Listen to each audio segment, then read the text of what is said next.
Hello everyone, I am नवीन कुमार और यहाँ पर एक कंपनी है जो कि स्टॉक मार्केट से पैसे उठाने का ट्राई कर रही है। आईपीओ आ रहा है इस कंपनी का नाम है कैपिटल नंबर्स इन्फोटेक। इसका जो आईपीओ है 20 जनवरी से 22 जनवरी के बीच में खुलेगा। 263 का कट ऑफ प्राइस सेट किया है। 170 करोड़ रुपीज़ ये लगभग उठा रही है।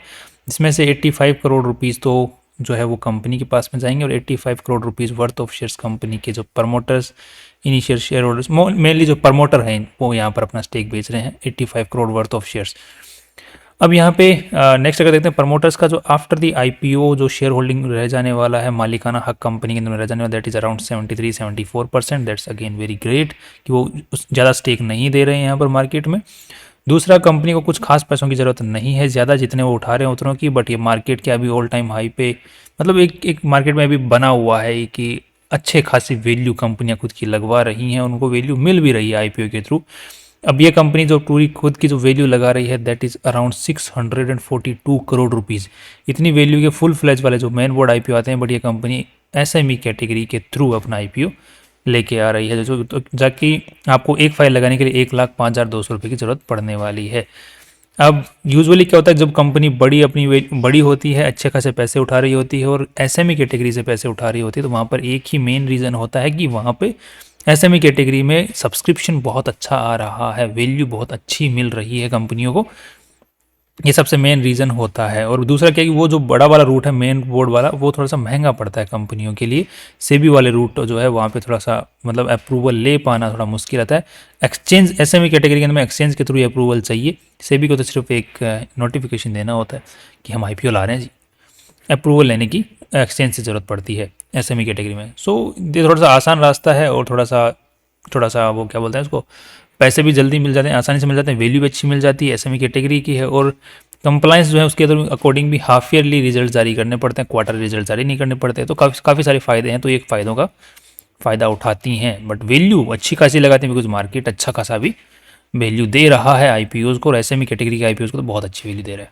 नेक्स्ट अब कंपनी करती क्या है, तो कंपनी जो दूसरी कंपनी होती हैं बाहर वाली, तो उनको जैसे एआई की सर्विसेज की ज़रूरत है, या फिर कोई सॉफ्टवेयर बनवाना है, कोई ऐप डेवलपमेंट करवाना है, अपना कोई डिज़ाइन तैयार करवाना है वेबसाइट का, तो इस चीज़ों के अंदर में काम करती है। या फिर किसी को अपना पूरा का पूरा बिजनेस को शिफ्ट करना है ऑनलाइन, तो उसके लिए क्लाउड इंजीनियरिंग की ज़रूरत पड़ती है या फिर स्टोरेज की ज़रूरत पड़ती है, तो वो सर्विसेज देने का काम करती है। तो इनका ऑफिसेज बने हुए जहाँ पर काफ़ी सारे बंदों को हायर करके रखते हैं। जो भी कंपनी इनसे काम करवाती है उनको जो भी चाहिए रिक्वायरमेंट ऑनलाइन चीज़ों की, तो वो सारी ये कंप्लीट करके देते हैं। चाहे वो ऐप बनवाना हो, प्रोजेक्ट बेस्ड डेवलपमेंट करना हो, या फिर टाइम मटेरियल हो कि एक पर्टिकुलरली कि हमें इतने टाइम के लिए आपसे स्टाफ की ज़रूरत है और इस काम के लिए ज़रूरत है, तो वो भी कंपनी प्रोवाइड करती है। अब यहाँ पे जैसे mobile quality assurance, web development, customer software development, अब कई बार कई कंपनी होती है कि हमें पर्टिकुलर एक सॉफ्टवेयर चाहिए जो कि ये काम करता हो, तो वो काम भी ये कंपनी करके देती है। सो काफ़ी सारी अच्छी खासी कंपनियाँ इस फील्ड के अंदर में आज के दिन काम कर रही हैं, एंड दैट्स ग्रेट। नेक्स्ट, अब इस चीज़ का जो मार्केट है फ्यूचर में बने रहने की उम्मीदें हैं, and that is again a very great thing.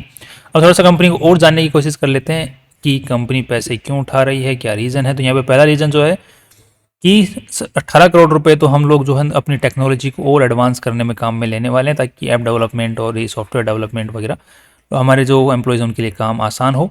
दूसरा, बिजनेस डेवलपमेंट के लिए भी कि अपने बिजनेस को और फैलाना है, और इन्वेस्टमेंट इन सब्सिडियरी, इनकी सब्सिडरीज हैं उनमें भी इन्वेस्टमेंट करना चाहते हैं। सो बेसिक रीजंस हैं जिस टाइप का कंपनी काम कर रही है उसके लिए। दूसरा, कंपनी के जो मेन करता देता है उनका नाम है मुकुल गुप्ता, एंड उन्हीं के पास में सबसे अच्छा खासा स्टेक है, और यहाँ पर प्रमोटर्स के पास में 99% स्टेक था आईपीओ से पहले। केसेस की अगर बात करते हैं तो कंपनी पे कुछ खास केसेस आज के दिन नहीं है, that's great.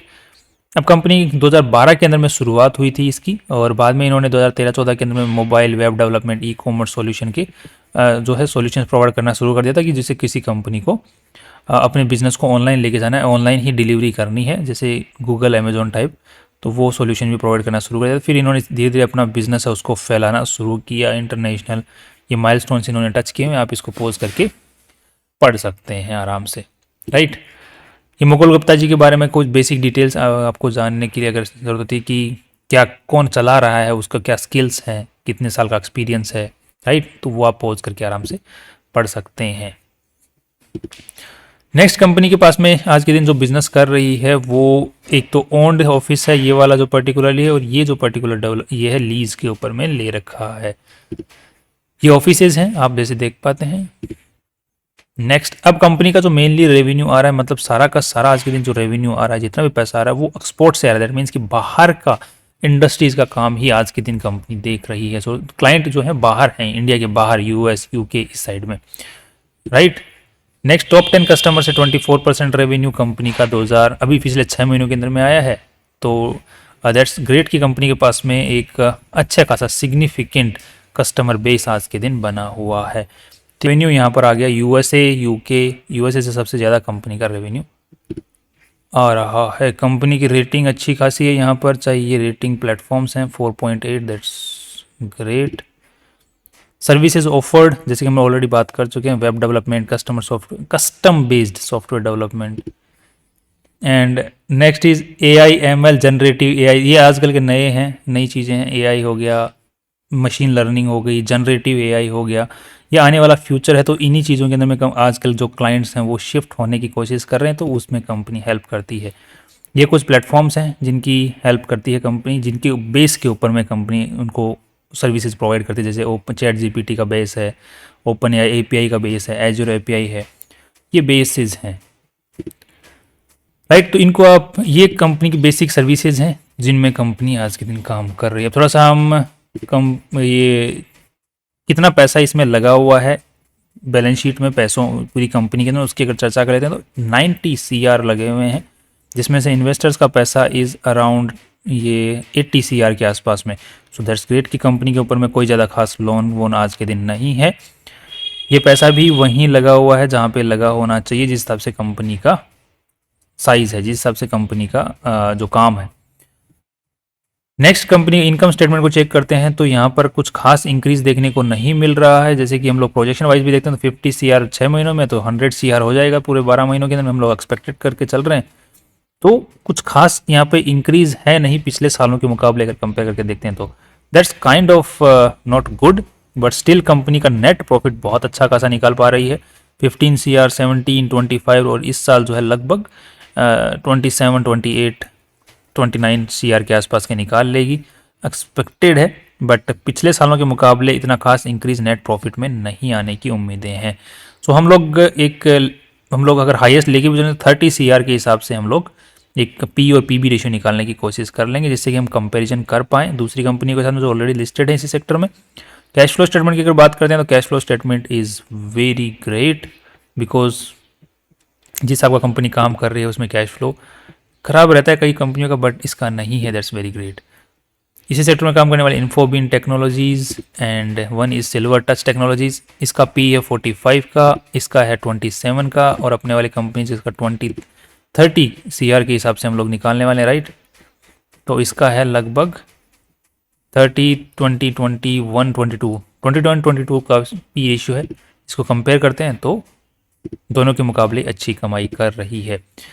Next, PB ratio की अगर हम लोग बात करते हैं तो 81 करोड़ एंड यहाँ पर 84 करोड़ और 4 का PB रेशियो निकल के आ रहा है, जिसको अगर कंपेयर करते हैं तो इसका है 3 का PB रेशियो और इसका है 7 का। सो दोनों ही कंपनियों के मुकाबले वैल्यू के, कमाई के हिसाब से कंपनी ने वैल्यू थोड़ी कम लगाई और PB के हिसाब से वहीं पर लगाई जो इंडस्ट्री में ऑलरेडी चल रही है। सो अब ओवरऑल देखा जाए तो कंपनी ने अपनी वैल्यू मार्केट के ट्रेंड के हिसाब से वैल्यू वहीं लगाई है जो ऑलरेडी चल रही है दूसरी कंपनियों की, ज़्यादा कुछ क्रीम यहाँ पर छोड़ी नहीं है। लॉन्ग टर्म के अंदर में कंपनी फ्यूचर में अच्छा कर सकती है, ग्रोथ अच्छी है एंड क्लाइंट्स अच्छे खासे बेस बना हुआ है एंड इसी सेक्टर के जो है बने रहने की फ्यूचर में उम्मीद है। So long term is good. Short term में अभी लिस्टिंग गेन के हिसाब से अगर हम लोग चेक कर लेते हैं एक बार, GMP की हवा की साइड बनाई जा रही है, तो हवा जो है पॉजिटिव साइड में ही बनाई जा रही है। So if this crosses 50% then we can apply for listing gain as well. बाकी शॉर्ट टर्म में ज़्यादा कुछ उम्मीद नहीं, अगर ये लिस्टिंग गेन अच्छा खासा मिल जाता है तो लिस्टिंग गेन लेके निकल सकते हैं, बाकी लॉन्ग टर्म के हिसाब से बने रह सकते हैं। फ्यूचर में सस्ता होता है तो फिर अगेन उठा सकते हैं। That's all from my side. Limited analysis के हिसाब से हमने ये रिजल्ट निकाला, रिव्यू बनाया है। बाकी अपने फाइनेंशियल एडवाइजर से पूछ के और रिसर्च करके अपने रिस्क एपेटाइट को देखते हुए ही इन्वेस्टमेंट के बारे में सोचें, एज पर SEBI disclaimer. That's all, finally see you tomorrow.